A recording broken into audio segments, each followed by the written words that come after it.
برگرده باشه باز با من. شایدم الان پشیمونه، اما من جاشو به کسی که عاشق دادم.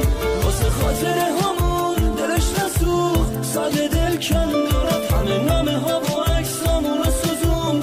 یهو ول کرد و رفت دیگه، قید همه چی رو زده و الان بعد اون همه قول و حرف دلش نسوخت، منو فروخت، چشاشو بست و رفت. واسه خاطر همون دلش نسوخت، ساده دل کند و رفت، نامه ها و عکسامون رو سوزون. یهو ول کرد و رفت، قید همه چیزو زده و الان بعد اون همه قول و حرف دلش نسوخت، منو فروخت، چشاشو بست و رفت.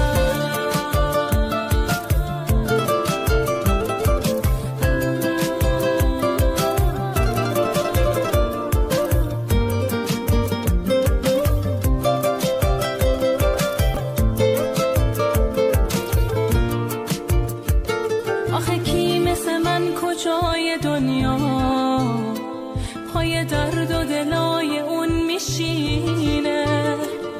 یه مدتی که بگذره حتما آسیب نبودم و میبینه.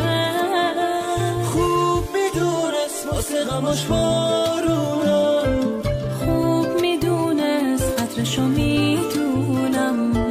فکر کرد اگه ول کنه بره من تو ابد باز به پای اون که پام نموند میمونم. واسه خاطر همون دلش نسوخت، ساده دل کند و رفت، همه نامه ها و عکسامونو سوزوند. یهو ول کرد و رفت، یه قید همه چیزو زده و الان بعد اون همه قول و حرف دلش نسوخت، منو فروخت، چشاشو بست و رفت.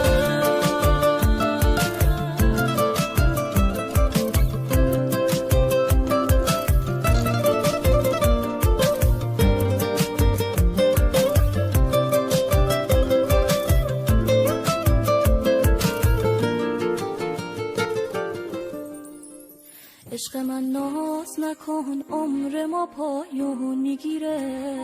یه روزی دست زمونه تو رو از من میگیره.